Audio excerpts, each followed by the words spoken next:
Welcome to the SnapCast podcast, where two friends who love Magic the Gathering, Zach Moeller and Brad O'Brien, get together each week to talk about all aspects of the game, competitive, casual, and financial. Hey, what's happening, Zach? Not too much, Brad. How about yourself? And Leif, how's it going? Great to see you. Good evening. And shout out to the woman. Sabrina, my girlfriend's mother. Thank God she said something and it wasn't, 7:45. Yeah. So for those of you that might not know, we this is actually our second take. We had some audio technical difficulties, so we're back. Thankfully, that was caught relatively soon. Yep. Yeah. So Anyway, what we'll continue talking about pre-release. Yeah. So pre-release was just this past Friday. Streets of New Capenna will actually become set legal, and you can buy it in stores Friday. And then it hits online, Arena, and Moto tomorrow. But for pre-release, I did not personally do very well. Good, we can now be heard. Brad, how was your pre-release? So we talked about this. So for those of you that are just catching this for the first time, we did a box crack on Saturday live. That was really fun. We talked a little bit about the pre-release because it was fresh in my mind. Yeah. But I only ended up playing 2 rounds because I was going to go play EDH. It was nice to see a bunch of people that I hadn't seen in a while. People that seem to only come out for pre-releases, Ian and Scott, and people that I never want to play against at pre-release, but I'm always happy to see. And we got Logan in the chat. Take 2 action, and with audio. We should say at the start of this, we have the SnapCast podcast, as I said in the intro. If you like podcasts that occasionally start without any audio, please like, share, and subscribe. And we just sort of skimmed over it, but we have a special guest with us today. We do. Joining the SnapCast podcast for the second time, and it's Leif, is Leif Erickson. Say hello, Leif. Good evening. And I'm happy to speak to you on a less apocalyptic topic. Yeah. We are going to have a sort of finance-focused podcast, which we haven't done in a while. This is true. Yep. And it's going to be, I hope, a conversation and be an informative just experience for everybody. Because, Leif, you just went through the process of parting out substantial portions of your collection? Yes, substantial. I scanned in about 15,000 cards using Delver Lens and the TCG app. Delver Lens is great. It does require a subscription to export the stuff, so you need to kind of be ready when you're ready to do that. Has a 2-week trial, so you got a good time period to do it. And also TCG, but their scanner is terrible. Interesting. I'm not sure if I was doing something wrong, but it was... But that gives us a good scale of the kind of cards you're talking about. 15,000 cards. Yes. And I had about... Hold on. Sure. I'm not a numbers guy. I'm a concept guy. Why were you doing this? Well, my wife and I are trying to buy a house. Yeah. And, as everyone knows, the market is absolutely nuts. We saw a house the other day that we looked at 7 years ago or 6 years ago. It was about probably in the 130 range. They're looking to get 249 now. Wow. We bid on a house in Newport that was listed at 162.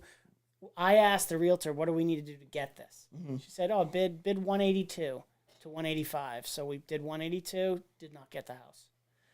And so the market is nuts. And, we got credit cards, we got things. I've made some bad decisions. Buying delicious foils, etc. So Liliana's the Veil, I don't need. Foil Thalias, why did I have to have? I just had to have them. Yep. Then these weren't good enough. I needed to get the Judge promo. So paying off a bunch of stuff and just trying to nail down a house. Mm-hmm. And you had a really big collection, right?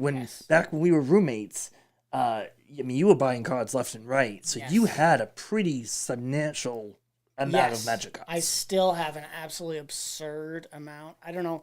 How many cards does the big white box hold? Does anyone know? It's 5,000. Yeah, something about that. I have 4 of those in my father-in-law's loft of his garage, which are only commons and uncommons that aren't worth anything, but which I go through every once in a while. Yeah, and pick for cards Yeah. that might be worth something. Yeah. I found 10 Mystic Remoras. Those are Ooh, worth something. Okay. So I scanned a ton of cards. When I say 15,000 cards, I had a lot of, like 4 ofs or 3 ofs. At some point, I was losing my mind, so I would scan one and be like, nope, there are 7 of these. Yeah. Okay. Okay. So most of us are not dealing with the kind of numbers that you're talking about. Yes. Before you even started scanning, Yep. I know that you reached out to me and several other Yes. people. What did you do when you first decided that this was a path to bringing down your debt and getting towards the house? I did some research, and honestly, I was really leaning towards eBay, and we can talk about that. When I was in college, I bought and sold collections on eBay, and I not necessarily made money because I built up my personal collection, but if you were to count the cards I also had it put in my personal collection, I did really well. The fees on eBay 15, 20 years ago were a few percent. The fees are 13% now. Plus, anything above $10 or $15, you need to start talking about $3 to $4 of shipping, not 99 cents. Okay. And so I was originally thinking eBay. I'm trying to talk to people. I was talking about TCG, looking at the different websites that have marketplaces. I did a lot of research, a lot of thinking, trying to figure out what would be my best bet. I came across Card Conduit pretty early on. I think it might have actually been recommended to me by someone, and then I did some more research, and I decided not to go with it initially. I decided I'm going to do the eBay thing. I'm going to see what I can do. Okay, and Yeah. my question there is, and you're probably going to get to this, but what was your goal? Was it to get the most out of it? Were you trying to min-max, or were you trying to make it easy on yourself, or was that a journey that you figured out along the way? A little bit of on the way, but I was trying to min-max. I mean, the night before I sent my big box to Card Conduit, I was going through the vault and finding, I scanned in some Rancors, which were only 85 cents, but they're a popular card. They wanted them, which is weird because almost every card they wanted was above $2. But if they wanted it, boom, I got it in the box there. I think the last night I went from 2,700 cards to almost 3,000, just trying to get as much money from my family as possible. So you must have thumbed through. Yeah. You must have thumbed through your collection numerous times, right? I mean, obviously the rares, the mythic rares, most of the foils, those are cards that are easy enough to pick out for value, right? It's the uncommons from older sets. It's the commons from the extremely old sets that are the harder ones to know off the top of your head. Hey, this is actually worth something. Yep. You have to either have knowledge of the internal formats, have a list in front of you, and then be able to turn to your collection and thumb through a pile of cards. Yep. I mean, right? I was scanning cards, a lot of knowledge, and past knowledge. If a card rang any bells for me at all, I was scanning it in. I was putting it on Deckbox and some of the other sites to see if it was coming up as anything. I would check it. They use CSVs, which is an Excel separated values, on Card Conduit. And so I was putting it on there. And Card Conduit will actually tell you whether this card is what they call curatable. Okay. They have 2 different things. You can send the whole bulk, and it's a 10% fee plus a per card fee. My goal was to do curated only, which is 5%. Yeah. But the difference is, it's got to be a behind the scenes, a computer generated thing. But cards that were curated one day could be not curated. Maybe they fell under the $2 or fell under the $1.50 limit. Yeah. And the next day. So actually, I sent them a 31-page list of all the cards that I was including in these boxes. I felt like my brain was going to melt with all of this, but it was the set, the card. I only put the conditions on a few cards. The vast majority of cards, I left the conditions blank and really tried to lay it out there. And I added my own column in there just to say, this card, and I wrote a letter, and I said, every card I'm sending you has come up on a curated list in the last week. Okay. Yeah. But we are really talking about the edges for a lot of the cards. I could have just done 3/4 of that collection and been done a lot sooner. And so that was going to be one of my kind of big arching questions. You started out. So I guess you started out looking at 15,000 cards to sell. Right. What percentage of that have you ended up selling at this point? Well, I sold about 150 cards on eBay. Okay. And we can talk about that. And I sold just under 3,000 cards to Card Conduit. Okay. Now, the cards that I sent to Card Conduit had a new acronym. It's HIMV, Hypothetical Internet Monetary Value, which I like to use with my students because they're always like, "Oh my God, this jeweled lotus is worth $900." I'm like, "Well, you know." So wait, is that a term you coined or a term that's being used? I coined it, but I'm sure someone else has already. It's basically like magical Christmas. Yes, this card is worth that in magical Christmas land. Yep. You find the right person who's got the cash on them, and money doesn't matter. Right. That's one of the big tips that I have on here. Is it's gonna hurt, but you need to use TCG low. Yep. You need to use TCG low, and you need to even pull back on that a little bit.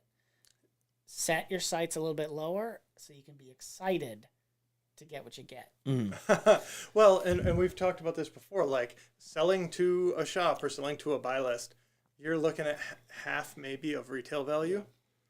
And that's if you take store credit. If you take cash, It you're can be looking even less at than you're looking at probably a little bit less than half of what the value is. And when I talk to some stores, I talked to Sean at Game Citadel a little bit. I talked to Game On, and they wanted me to come down and show them what I had. But a really big piece of it was, yeah, they're willing to offer you 40 to 60% depending on cash or store value, but they want the cream of the crop. Yeah. And the cream of the crop, like some of the stuff I sold on eBay, some of the stuff I sold to a friend Dalton, Yeah. and some of the cards that I sent into Card Conduit, that stuff I could sell anywhere. Right. But let's call it 2,000 of those cards where I got a lot of my value.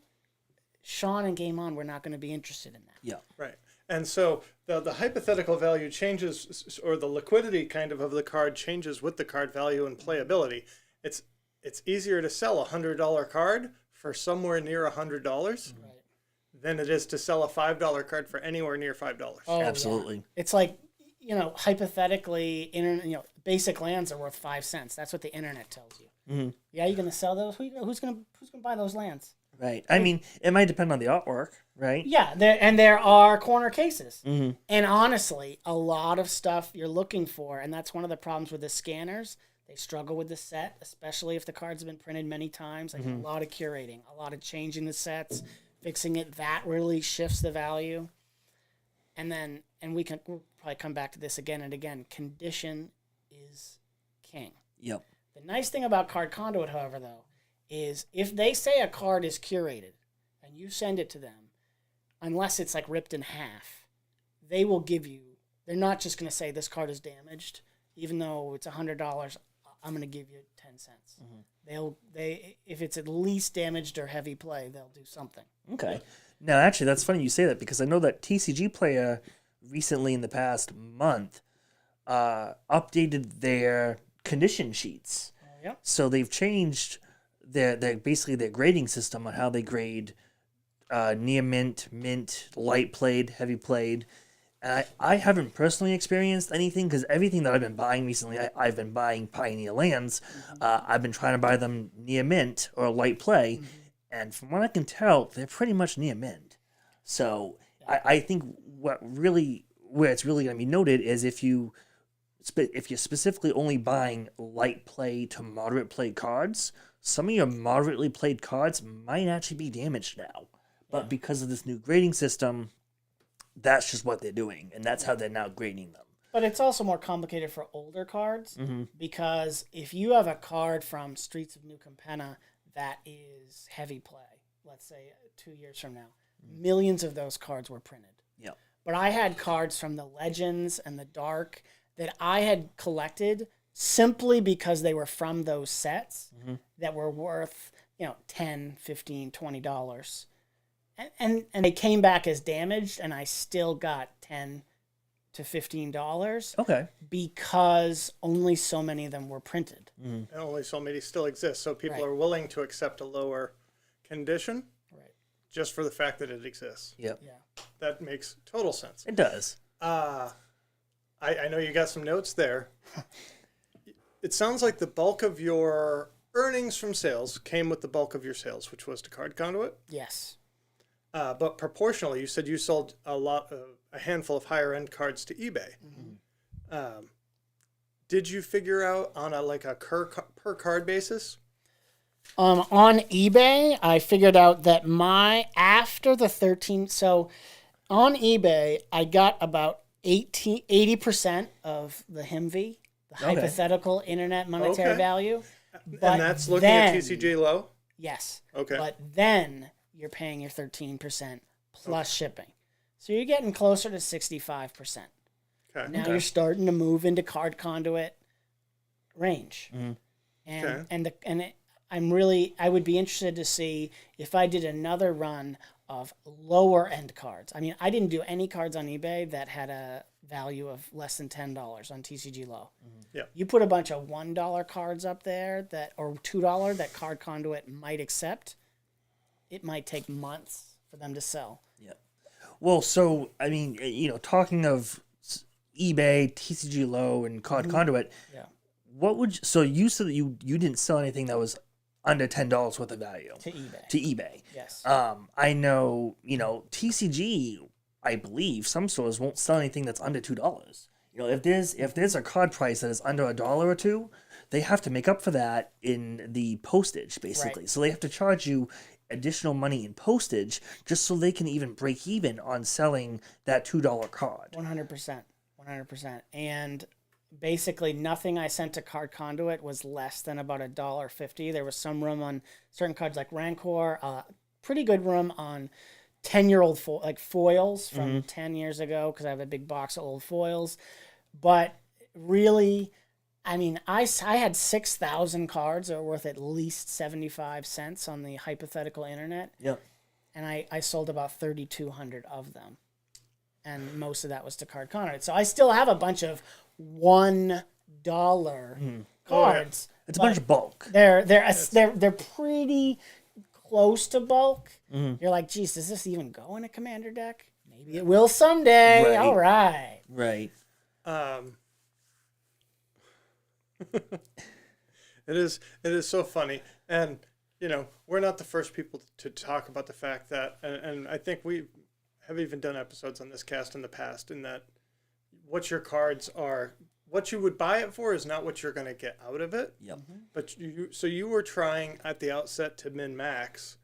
Something that you have said is that after eBay fees and that sort of thing, the percentage comes down pretty close to Card Conduit. Yes. But you still did all the scanning, sorting, packing, all of those things for Card Conduit. Yes. Was Card Conduit a better overall deal just because they took volume?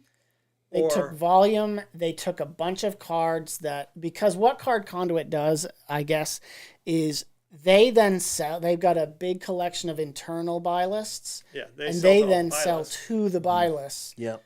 And they must be making just a little money on the margins on a lot of those cards. Well, I mean, that's essentially what TCG Direct is, right? TCG Direct has a hub somewhere, let's just say out west, Yes. where, card stores will sell them a list of cards that they're looking for.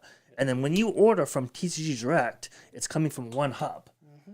And they're making money off of whatever that difference is. Yes. So that makes sense seems like that's kind of just the overall business model for a lot of these places.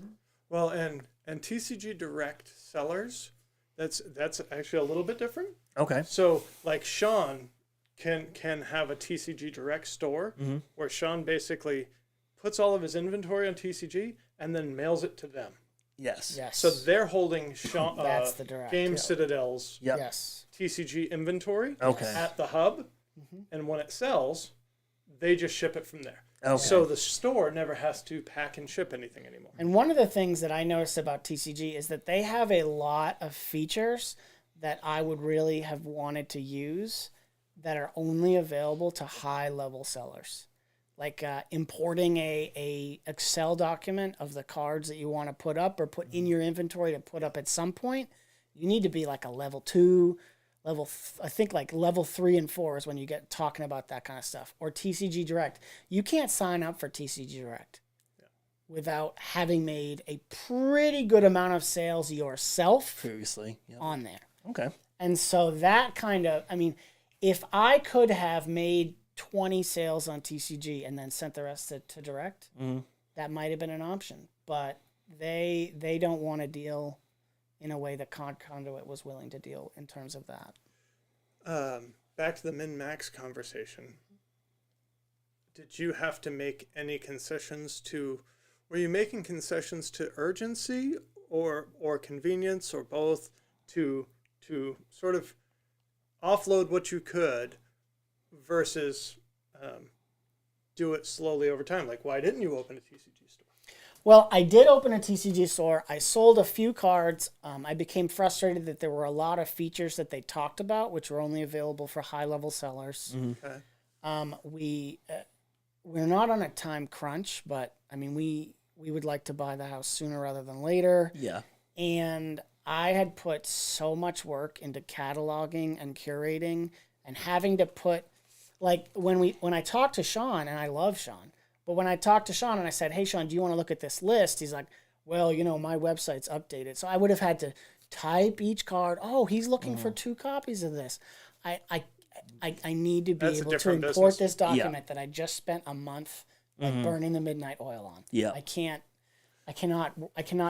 reformat it for you. So so what it comes down to is how do you value your time when you're sorting your collections? You know if people are in a similar situation as you, or if they're hard for money and they need to sell their cards, like, do you have any tips or advice how people can best use their time to go through their collection, sort it? Do you think there's a better way to do it? Is the spreadsheet the way to do it? Like, well, the one thing that I would say for my tips, I mean, one of my biggest tips is you got to work with TCG Low, because you cannot get into Magical Dreamland. That's dangerous territory. So when you, hold on, I want you to expound on that. Yeah. What do you mean by, I understand you're saying set your expectations, but if you're setting your expectations for what you're going to get out of a card based on TCG Low, because we're still talking about how to sell it. Like, Right. Are you setting that expectation for eBay? Are you setting that expectation for selling it at a Facebook group? Are you That's setting a that good point. expectation for Card Conduit? I didn't blow it out of the water when I sold the cards on eBay. It's not like I got TCG mid value. I still got 80%, 90% TCG low. Right. Everybody's those on there cards. looking for a deal. Right. Right. I mean, like, at the same time, I bought some Solitudes because I thought maybe I could play Modern, and I can't still. Got to stick with the humans, even if it's bad. that's fine. I just need to get my reps in the deck, I know. But, you know, Solitudes were $55. I bought them on eBay for like $41. Yeah. It just depends on the volume. How much is this card played? How much is this card played in the last week? Big tournaments coming up. I mean, we've got the Pro Tour restarting. There's going to be some Pioneers picking up. There's going to be some movement on a lot of these cards. It's just hard to say. You know, we've got the new Commander set coming out. I mean, Commander drives Magic now. Yeah. Yeah. Absolutely. And it's a little complicated because they're basically destroying old Commander to build a beautiful new Commander. Well, and it's the same thing that they've done with Modern, right? Once they started printing cards for Modern, Directly into Yes. Modern. became a rotating format. As you mentioned, and I agreed with you and kind of teared up a little bit. And you now that they've actually realized that Commander drives Magic, they're sort of making Commander a rotating format. Right. So, but I want to stick with the if you're thinking about getting out, you're selling part of your collection. Start out with the mindset that you're not going to get the retail value of your cards. I mean, I remember when I was about maybe 8,000 or 9,000 cards into scanning. I'd scan most of the. At what point did you decide that scanning was the right way to go? It's very overwhelming. So I was like, I'll do scanning, and then I think by the end I was doing less scanning and more just putting it in. But if I know a card is worth typing in, I type it in. Yeah. Scanning is great for, I've got this box of cards. They look pretty good for Commander. I've heard their names before. Is it actually worth it? But is it 25 cents? Or is it Is it $25? $1 and it's great, but they're still not going to want it? Or is it $3 and we can send it? Okay. And scanning can really help you with that. Okay. A big tip that I would say is that, because you said, what are some tips to start off with? Your collection needs to be organized at the beginning. That's a good point to lead off of. Stinks, but you're going to save yourself so much time if your collection is organized by set or color. I usually do it by color and then mana cost, and I've got a bunch of cards that are segregated because they're modern cards or in a particular deck or whatever it is.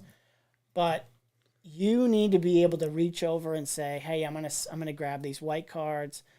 I eventually basically destroyed the way that I organized everything, and it reorganized it in 75 cents to $2. Okay. $2 and above, like $20 or $10. And so to bring it, to what Brad was talking about, the value that you were expecting to get out of those, say, $2 cards, you weren't expecting to get them for $2. You expected I just wanted to sell them. You just wanted to sell I them. waned them to take them. Yeah. And they If didn't you give a lot me of anything. If you give me 40 cents on this $2 card, I will have a party. Right, because if you do that 3,000 Yeah, times, and there's a it's whole real money. bunch of $1.25 cards that they're not interested in. Yeah. So they're not worth 40 cents. They're worth nothing.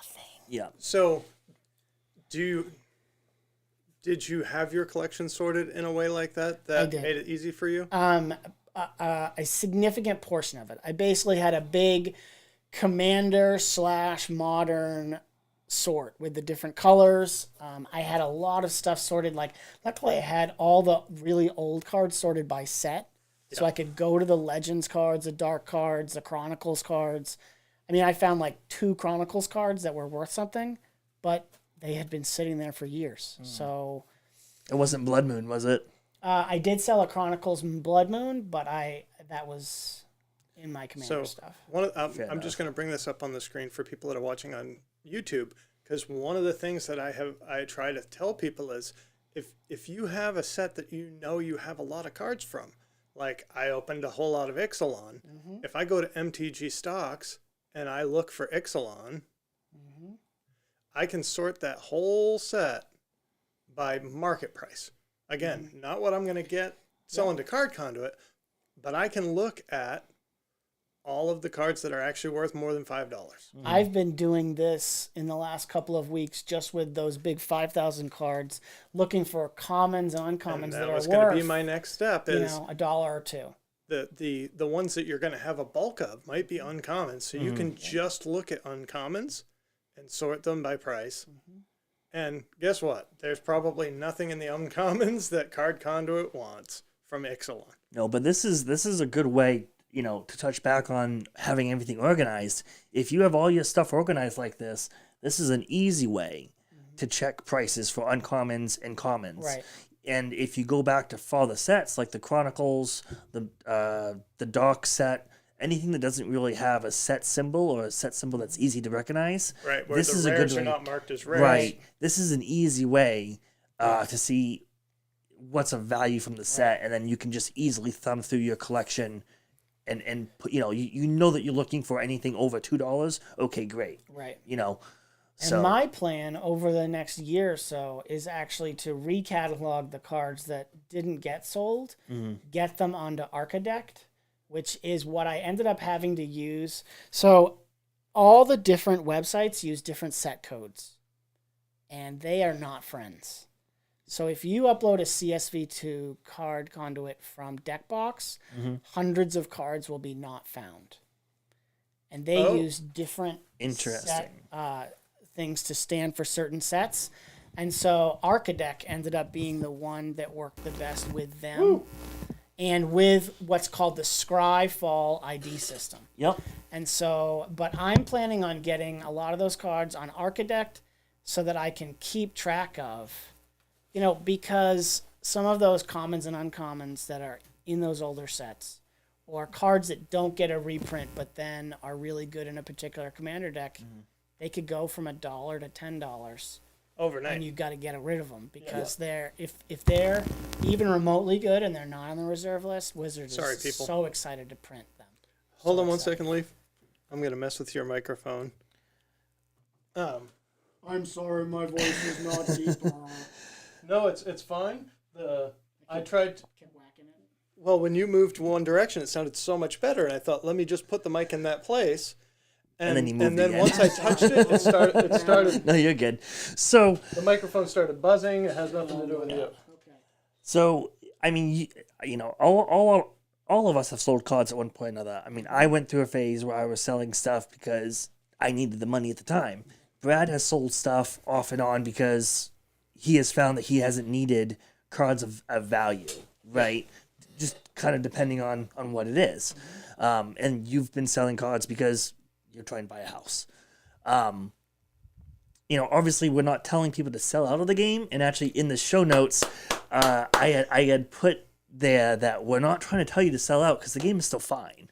And then Brad titled the episode "Sell Out of Magic," which is not quite what I titled it. Yeah, I mean, I ended up keeping Total pretty sellout, my much- bad. Yeah, pretty much all of my cards from my major decks. Mm-hmm. I had to decide at some point: do I want to double the amount of money that I'm going to get, right.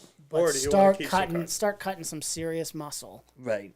or do I want to just get rid of this? Because you have, as far as I'm aware, at least 3 EDH decks put together. Yes, I have 6, 3 of which I literally have never played that I put together for when people come to my house someday. Yep. But I have Maelstrom Wanderer, Sir Gwyn, and Krenko. I have Krenko for newer players. Yep. Ready to go. The Sir Gwyn and Maelstrom Wanderer are more than half foiled out. Yep. Plus about 3/4 of the way foiled humans, a lot of foiled Mardu stuff. So you have a lot of money in your EDH decks. Yeah. Because EDH, as we've said before, it's what's driving Magic. Yeah. And a lot of the prices are driven by EDH staples. So if you have 6 EDH decks, you know, some number of them are geared expensively because they play the expensive cards because that's what they do. So you had to go through those and essentially trim what you wanted to get rid of, what you wanted to hold on to. I had an interesting thing with Edgar Markov where I went back and forth about whether or not to sell him, and I still really should because he will get a reprint, but he's like $90. But I have the deck. I have the deck. I'm like Italian. Talk a lot with my hands here. That's okay. I think you whacked the buzz off. You know, I like the Vampire's archetype. It's another intro deck. My brother-in-law can play that or Krenko, but it's $90. Right. So it's a high-end card, high-value card that you could sell, get maybe 40, 45 bucks from it if you're lucky. Yeah. I bet Connor will give me $50. It was reprinted as a Judge promo. It was. Andy talked about it in the live episode. That's very cool. I guess I missed that one. That's cool. So I'd love to see the art on that. So the good news is, well, let's look it up. The good news is it's going to start going back up at this point. Oh yeah. I also have a bunch of sealed commander decks that I bought to speculate on, and then I just don't know how to really get rid of them for an appropriate price. Which one of those? I have the all 5 when Atraxa was printed. Okay. So Atraxa, Brea. They're not even in the box. They're also in the box that they came in. So you just have the cardboard case box that they came in. And I have the Edgar Markov year as well, I believe. I would probably suggest eBay because I know that we've talked about eBay before, and I know that they have, as you said, they have a kind of ridiculous fee after you've quote unquote made your money that they then take their cut. But I'm pretty sure eBay and TCG are good places to sell sealed product. Yes, I think that, and that's probably something I really need to get moving on is selling those. One of the things that I've talked about a lot on the cast is selling and buying in the Facebook groups. I tried that too. I was just going to say, Why don't we go down that rabbit hole for a second? Well, you know a lot more about that than I do, Brad. I won a couple of my really pretty swords on the buy, sell, and roll, and then literally never did it again. I was like, "Go, I'll use my luck." All right. Yeah. And then I started talking to Brad and some other of our friends about those because there aren't fees. Yeah. And you know, it's looks so much better. But I posted some really ridiculously great stuff. Mm-hmm. And even if, you know, like an alpha pirate ship that ended up being heavy play, okay, you don't want that, that's fine. I don't Blightsteel Colossus. Everybody loves that card. Yep. No interest. Not even messages being like, hey, would you take X dollars less? Mm-hmm. What were you, just out of curiosity, what were you posting, say, the Blightsteel for? Were you still posting it for I did 10% yes, of because TCG low? the group that I was posting in required 10% under TCG. low. Okay. and I think that's what I did. And I did like my foil pact of negation, stuff like that. I tried to be fair, and I was ready to have some discussions and negotiations with people, and I got 0 messages. It's interesting. I don't know how much of a clique those groups have become. Mm-hmm. My experience over this past year is anytime I try and put up even like 5 or 10 cards, picture of all these 10 cards, I don't want to bother mailing out anything that's worth less than $10. Right. So I'm putting $15 to $50 cards, hoping to get 10-15% below TCG low, Right. call it good. And the only offers that I ever get now on there are from other resellers. And it's like it's almost like the new binder shark thing where they're going to sit there and be like, okay, you put up 4 cards for, you're hoping to get $150 out of it. I'm going to offer you $100. And then nobody else is going to react to your post. Nobody else is going to message you. Yep. I'm like, are the admins scooping There are these things? thousands of people in this group. Yeah. I anticipated, I doubted that I would sell. I thought maybe I'd sell a couple of those cards and get some references Yep. and get moving. And I felt like the lack of references was a big problem. But to not get any, if I had gotten messages, I probably would have continued on with it a couple more times. But getting really no response, I was very discouraged and just confused. I see so much movement on there and people posting and hey, oh, +1 and oh yeah, I sent you a message. I got nothing, and it just kind of put me off it. And I'm hoping in a future episode we can have, you mentioned Dalton earlier. Oh, Dalton yes. has actually had a great success selling in Facebook groups, particularly with claim sales, and actually selling, a couple of high-end cards and a boatload of low-price cards, and just moving them. He's doing them sometimes once a week, sometimes twice a month, and actually moving a bunch of cards and building himself a great collection of more valuable cards in the process. Yeah, I think a lot of it, what he had was reserved list. So, Not what he's selling. not what he's selling? No. Okay. No. but he is collecting Okay. and building more and more reserve list cards to sell in the future. Okay. But obviously, you would leave it to him to tell you more about that. But Yeah. Yeah. And so he is somebody that has had success with that, where you and I have really not recently. A year and a half ago, I seemed to have no problem with it, but something dried up, and I don't know if it was I've just got cards that people don't want, but I'm selling again. If the cards that I'm selling are $25 to $50 to $75, it's because they're sought after cards. Yeah. right. They might not be the flavor of the minute, and that's what I'm afraid is happening over there. One of the problems that I have with the Facebook, and it's not built for this selling thing, but it's also the same problem that I have with Google Classroom, is that it's very linear. When something else new gets posted, things move down very quickly. So you kind of have to keep refreshing it so it's back to the top and of so that I list. feel like there's a huge amount of things that disappear, and I don't know if people are able to sort by references. Maybe they're using some Chrome applications or things like that or whatever it is, but stuff moves down the page, especially if it's not getting any comments Yep. pretty rapidly in a way that it doesn't on something like eBay, because it's built for buying and selling, and you're searching for that thing. And so that makes me wonder, there are people that will post on there and their description of the post has every car that they're selling written in. I wonder if somebody actually goes to the group and it's like, I'm looking for watery graves, and they just search watery graves. Maybe my posts were not coming up because I might put up a post that says, here's all these cards. Plain white envelope is free because all the cards that I'm selling are more than $15, right? Tracking is $4 unless it's $100. And then I put pictures, and the pictures have prices on them, but I'm not listing it out.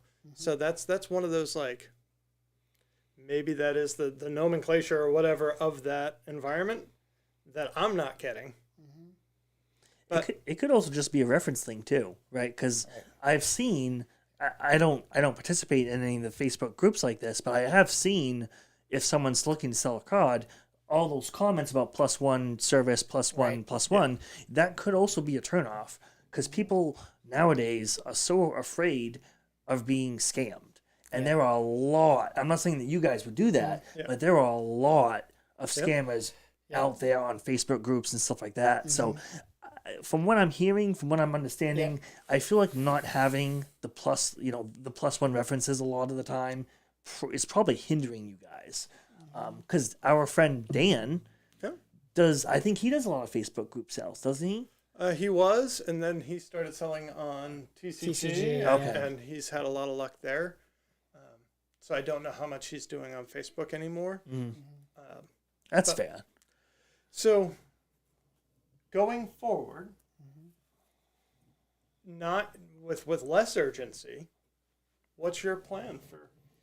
Well, like I said, I think I'm going to put together a list, a big, like, kind of collection list for cards to go on Archidect or one of those sites to try to see what's moving.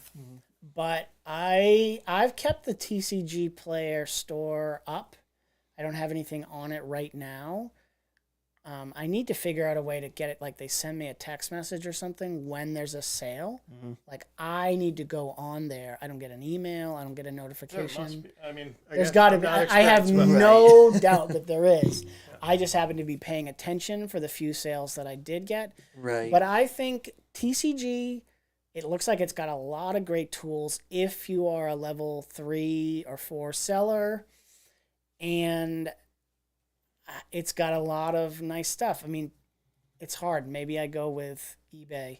I think TCG's fees are like 11%. eBay's is 13%. eBay requires shipping with insurance for anything above like $10 or $15. Which, honestly, the reason that they did that is because, and this was true when I was selling 15 years ago, there's a lot of people who just be like, oh, it didn't arrive. I want my money back. Yep. And how much of that do you have to eat? Yeah. And so eBay actually instituted that to try to protect its sellers, but it put a burden on everybody. Yeah. Have you looked at, I know Channel Fireball a while ago tried to launch kind of like their own marketplace. Do you guys know anything about that? Because I certainly don't. So the one thing that I know about the Facebook Marketplace is you have to be a verified, basically you have to be a brick and mortar store. Like you have to be a verifiable business. Yep. You have to prove that you are a business in operation. So that one of the things that they're saying is you're going to pay a higher price in their marketplace, but you're going to get it. Okay. And you know it's going to be a real card. Yeah. Okay. When I initially went into this, I was very surprised that there were less. I thought there were going to be a lot more online marketplaces. I really thought there would have been a lot more online marketplaces. Channel Fireball, Card Kingdom, Troll and Toad would all have theirs. Something. There's actually not that many, at least big ones. TCG, they're like Channel Fireball having one, but you got to be brick and mortar. eBay, I'm not really sure. They all got buy lists. Yeah. And a lot of them actually have some sellers, but once again, it's like a brick and mortar, extremely verified. Sorry. So I feel like we sort of interrupted what your plan is. You're going to maintain yes. that a digital. You're going to keep so all the cards that you did sell. You've taken those off of your current database. Yeah. You're going to continue to add cards that you have not in your database into your database. Yes. And so that you can keep a sort of a list of Yep. what cards could I send to card. And I might start listing a lot of those dollar cards on TCG for, maybe even half their value or 3/4 of their value, make it up on shipping and just get rid of them. Yeah. But that's the time investment. I mean, even though I poured an incredible amount of time in this, I ended up making about $12,000. If I'm going to make it $1 at a time, that's a lot of work to put Yes. in for just dollars at a time. Yeah. Right? Like that is, especially if you're talking 3,000, 4,000 plus of cards that you are deeming to be at $1 value. Yeah. Or even anything around $2 to $3 Yeah. of actual value that's still a lot of time. it's definitely something to think about in the future. But I will say that my trade binder, I barely ever got cards out of it. Nobody ever wanted. I had cards that I'm like, listen, the internet tells me everyone wants this card, and the only card you ever want is Demonic Consultation. God, how many of those do you need from me? Can you trade for any of these other cards? And I finally got rid of them. That made me feel a little better. But Yeah. I mean, if you are trying to trade at value price at your local store, it's kind of a curated, it's kind of a curated list of like what are people actually looking for at your local store. Right. Just because the internet tells you this card's worth $50 and everyone wants it, doesn't mean the casuals at your store are gonna want it, and they're gonna want to value it at $50. Or that the competitive people haven't gotten it by the time you get there. Correct. we also, I'm so glad that I moved back home to Maine, but we are in an insular area. If I was in, Austin, Texas, Oh yeah. the amount of people looking for this card who come to this shop every couple of weeks, there are more people in neighborhoods of some of those cities. Yeah. And that's great. Thank God. I don't want you to move here. It's terrible. It's snowing right now. You don't come. But it makes trying to get a masterpiece sword Yeah. or some of these cards harder to do out of the trade binder. Yeah. Yeah. You really have Cash to is go. still always king. Yeah. But trying to trade up for exactly what you want can be hard. You really have to go to these bigger conventions, these bigger events now that And they're they're coming coming back. back. And I didn't realize that there was PAX East, which I've never been, but I have a lot of friends that have gone. And then Chandler went last weekend. Yeah. And Yeah. WotC did also announce a string of, globally, I think, 15 Magic Fests. Okay. So separate from our Pro Tours, separate from our regional competitive events, they are having, I think I saw that, and those are going to be the places those are going to be the places Where- to trade with Yes. people Yeah. that actually, go to, they'll have 5, 6, 7, 8, 9 vendors, and you can go to these vendors and Oh, yeah. offload, Yep. the $2 rares, the $3 Exactly. uncommons, everything like that. Yep. So, my question is, bearing in mind that Pioneer is growing, bearing in mind that the competitive scene is returning, bearing in mind that people will go to these things to play Commander, they're also all going to sell their cards to vendors? yes. Do the prices of cards go up, go down, or break even? They probably go down. Well, that's an interesting question because there's a lot of moving pieces there. Yeah. There are a lot more demand for cards. Wizard's supply of cards has never been higher, but at the same time, people have been playing a lot of Magic, and they've been building up a lot of their collections. I do think it's going to take something like Pioneer breaking through to really increase a bunch of prices. People have got their modern cards, especially now that it's a rotating format. Yep. People have got their Commander cards until a new Commander is spoiled, or they're trying to upgrade 4 cards to a more shiny version. But you get a Pioneer, a moving format, where 3 new decks break through in the next 6 months. That's where you're going to see some big price shifts, I think. But if these conventions are, let's just say they're 3-day events, right? So you show up on Friday, you sell your card to a vendor on Friday. If you were to go back to that vendor on Sunday and say, hey, I got a few more of these, like, what's the price? It's probably going to be a little bit cheaper because you have so many more people selling these cards. Some have come in. So some have come in, some have been sold, but you're still flooding the market, right, with all these people selling these cards at the same time. So the price, it will drop, it will raise, it will fluctuate. Yes. But if you're looking at a 3-day span of just an event, it's going to drop. Yes. I mean, so much of the price piece here is how many are open, things like that, but also perception. Like, for instance, when I was a kid, I loved baseball cards. And a lot of the value on a lot of those the baseball cards was that if you went to a store and they said, we've got this 1957 Mickey Mantle card over here, 10,000 were printed, but this is the only one I know of in the next 300 miles. Yeah. So Right, this I'm is the going to only need one you to you're give gonna me get this here. price. Then you go on eBay. The number of that was the big eBay thing in the late 90s. The number of X has not increased, but your perception of how many are out there and your ability to get it has radically changed. So I want to bring up, Logan commented in the chat, I think there's a line where standard and Pioneer cards might level out or go down, but with older cards, the ceiling might be higher. And so not to put words in his mouth, but I think what he's saying is we're going to get to that sort of buy-sell equilibrium where the price of a card goes up, people are going to have the easy opportunity to get rid of it to a vendor, and the price comes down.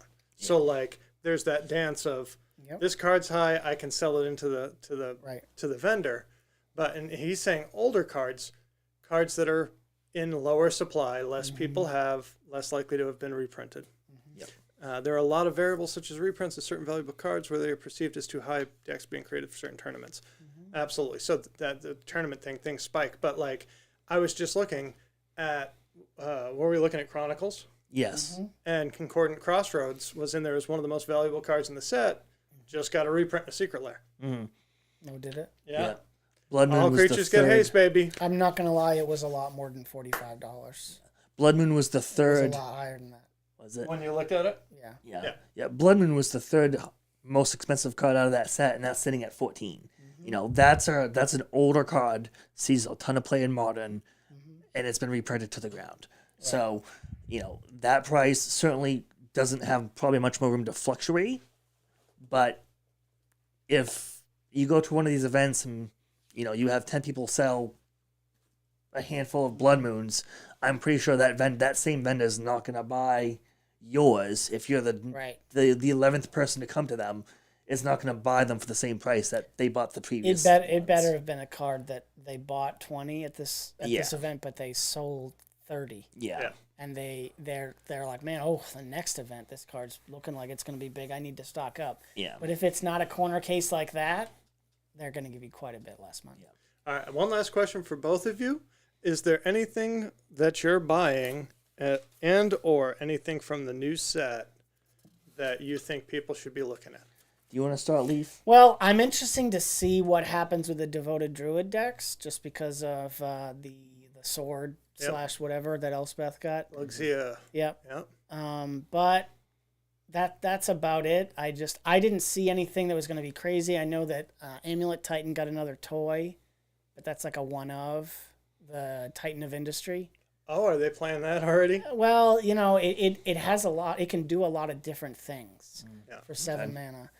But I'm interested to see what's going to happen. I'm not really up on the whole Pioneer thing, but now that it's going to be coming to Arena, that makes me very excited. We'll get a version of it. It'll be a watered down version of it for sure until they can put everything. Well, right. It's going to take a while. And so I have the article up, and I cannot take credit for this, but I heard somebody use the term pioneer, Near, because we are near to Pioneer. But they are paving a path to Pioneer, and they say specifically on here, all the Pioneer cards matter. There's a line on here that says, when we eventually embrace the Pioneer name on Arena, you should expect us to be at a point where all the decks you want to play will be available. So they do eventually intend to call the format on Arena Pioneer. Okay. And everything from now is just everything that's on the client that's Pioneer legal. It's not altered. It's no digital corrections. Okay. The Pioneer ban list, as far as cards that are already banned, are banned in I am looking forward to getting Explorer. Getting Spell Queller. Yeah. So Spirits and Selfless Spirit, because Spirits on Arena can be really good. I mean, I don't play a ton of Arena, but when I do, I play Bant Spirits, and I'm so excited to play with the new toy this week sometime. I'm still boycotting it just for personal reasons, but because I'm not going to pay $50 for 14 wild cards. Yeah, I don't give them any money. But I will never. Give them any money. Logan in chat mentioned a good card. The new Obnixilis. Early reports from streamers doing the early access on Arena saying that card is busted and needs to be banned. Yep. So we'll have to keep an eye out for that. I don't know what his price is currently going for, but when I read it, I didn't. I think maybe it's because the casualty thing. Definitely because of the casualty thing. Yeah. Being able to play a Planeswalker, sacrifice a creature, and make a copy of the Planeswalker does seem to be much more broken than what people thought of. So if I had to pick any cards to keep an eye out for, it would probably be him. The showcase version right now is $40 for a mythic that we'll see play probably in Standard, Pioneer, and Modern. He's probably not wrong that it's. Yeah. I mean, 3 mana is the spot. Elspeth is great, but 5 mana is basically unplayable. Yep. Unless it says you win the game. Yeah. I think the thing that people are missing about Elspeth, not to get on too much of a tangent, is the -3 says put a permanent card, not a creature. Mm. And it gets an indestructible counter, essentially. Yeah, right. It gets a shield counter. And it's mana value 3 or less. Like, you can get a land if you need it. Yep. You can but you could also play this in red-white prison and minus it and put a Blood Moon into play that has a shield counter. Yeah, I mean, I love the card. I think the card's got some great legs. I mean, you can get other Planeswalkers off of this. Oh, yeah. You can get the new Obnixilis off of this. If you're playing Mardu colors, you can go turn 5 minus Elspeth it into Liliana of the Veil. into Lily or into Obnix. Yeah. So I can't go into Nahiri. I can't. The other thing I'd say to keep an eye out on is still going to be Pioneer land bases. Aspiring Spike just put up a new, it's essentially Is It Dragons list on Twitter. The mana base, I believe, is very similar to Is It Phoenix? Yeah. Just at a quick glance. And I'm probably going to start playing more Pioneer. And that's probably going to be the first list that I try. So I'm still picking up Pioneer land bases. I've picked up pretty much all of the pathways, and I'm now going to be switching to the Midnight Hunt and Crimson Vow dual lands that we got, essentially, which those will be dirt cheap right now as it is. So I'm going to be picking those up over the next few weeks. Yeah. Leif Tech Force says that he has the VCR for you that you were requesting earlier, so that's good news. Hey, Leif, in your oodles of cards, You know how to spell my name correctly. You would think that he would. Honestly, I don't spell it that way, but it still takes me 2 times. I before E, I except before, after yeah, C. it still takes me 2 times to try to get your name correct. Hey, you got any foil rapid hybridizations, Leif? I think I do. I mean, it's $17 a pop. I hope you do. I think I just got rid of a couple. This card is actually starting to see play in Pioneer. Wow. 1 blue, destroy target creature. I mean, 1 blue. Yeah, it was always just an amazing card. Yeah. So if this is not on your radar, I mean, I'm looking at the foils at $17, but all of the regular versions are about $3.50. It might just be worth trying to find your playset, because if this picks up in the red-blue decks in Pioneer, they'll be $7. The foils are almost 17 because there's only the one printing from Gatecrash. That's true. It's And- only but had that one foil The printing. other 3 printings were commander decks, so there was one for every deck, and the guild kit, so there was one for every kit, or I don't know how many came in the And they're guild kit, still $3. and they're still $3. $3.50. So yeah. if they actually get played in a tournament format, that's the card that I'm thinking is going to save you money down the line. Yeah. Is Aether Vial, Noble Hierarch, or both ever going to come to Pioneer? I don't think so. That's some speculative I- conversation. I- right I there, just mister. humans Yeah. needs it bad. So doesn't Spirits, and the remnants of whatever fish is still playable in Pioneer. But Yeah, I don't think so. I can't go there. I don't think that there's a world where they're going to give us a tricolor dork for one. no, they have Birds of Paradise. It's fine. Not in Pioneer though, right? Do they? Corsets I don't and Return to Rav, I believe. No. No? No. I think Birds of Paradise just made it into Modern. I'm not 100% See, sure. if you bring up a Wintertog list, I know they run the elves, but I was pretty sure there was Birds of Paradise in Pioneer. So it's so funny because there's like the right website to use for everything, and Scryfall is the one that I like to use for Not No, legal it's in not. Pioneer. Huh. things like Interesting. Okay. this because they make it really easy to see all the formats. Not legal in Alchemy, Explorer, Brawl, Historic, Pauper. It's one of those cards like Blood Moon that just made it into Modern. Like and the Urza lands, the same thing. Like Okay. 8th edition just made the cut, and that hasn't seen a lot of printing since then. Okay. Well, Well, I was proven wrong. That's fine. that's okay. We all learned something today. Yep.